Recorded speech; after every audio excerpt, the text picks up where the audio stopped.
Halo, salam sejahtera bagi kita semua. Sebelumnya, izin memperkenalkan diri. Nama saya Dona Ang, nomor absen 8 dari kelas 10-4. Di sini saya akan menjelaskan secara singkat mengenai sistem komputer. Daftar materi yang akan saya terangkan yaitu yang pertama, definisi sistem komputer. Yang kedua, komponen sistem komputer. Yang ketiga, tahapan dasar operasi pengolahan data. Oke, untuk selanjutnya saya akan masuk ke definisi sistem komputer. Sistem komputer merupakan sekumpulan komponen yang saling berhubungan dan saling berinteraksi satu sama lain untuk melakukan tugas yang diinstruksikan oleh pengguna atau brainware. Lalu, apa saja sistem komputer? Komponennya yaitu ada hardware, yaitu ada software, kemudian ada brainware. Oke, yang pertama adalah hardware. Apa itu hardware? Hardware itu merupakan perangkat komputer yang memiliki wujud fisik. Jadi perangkat ini tuh dapat disentuh.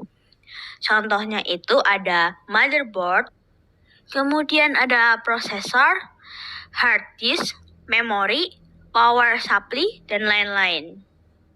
Kemudian untuk fungsi hardware, yaitu yang pertama untuk menerima output.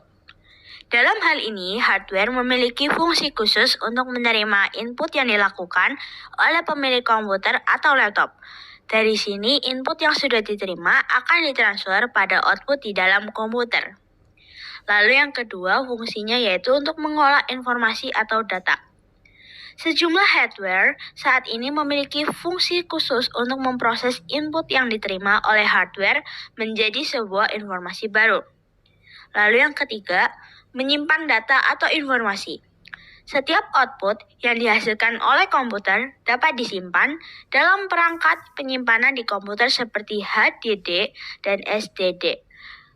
Tak hanya terpasang di dalam komputer, namun ada juga perangkat penyimpanan yang dipasang di luar seperti flash disk dan hard disk. Yang keempat, yaitu memberikan output. Perangkat keras akan memberikan output kepada pengguna komputer atau laptop. Lalu setiap output yang dilihat oleh pengguna akan ditampilkan lewat hardware tertentu. Nah, untuk selanjutnya, saya akan membahas mengenai software. Software biasa disebut juga dengan perangkat lunak, yang mana berfungsi untuk menjalankan perangkat keras yang ada di dalam komputer. Dengan kata lain, tanpa adanya software, komputer yang ada tidak akan bisa digunakan. Dapat dikatakan juga sistem operasi yaitu perangkat lunak yang bertugas untuk melakukan kontrol dan memanajemenkan perangkat keras dan operasi-operasi yang dilakukan pada sistem, termasuk juga menjalankan aplikasi-aplikasi yang dapat melakukan pengolahan data. Lalu berikut ada fungsi-fungsi dari software.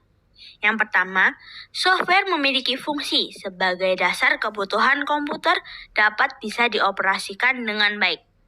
Yang kedua, software memiliki fungsi untuk mengatur hardware atau perangkat keras yang ada pada komputer. Dengan begitu, komputer yang digunakan dapat bekerja dengan baik menyesuaikan pada pekerjaan apa yang dibutuhkan.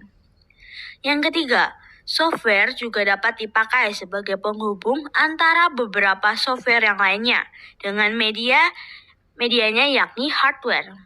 Yang keempat, software juga bisa difungsikan sebagai penerjemah perintah pada software yang lain yang masih ada di dalam bahasa mesin.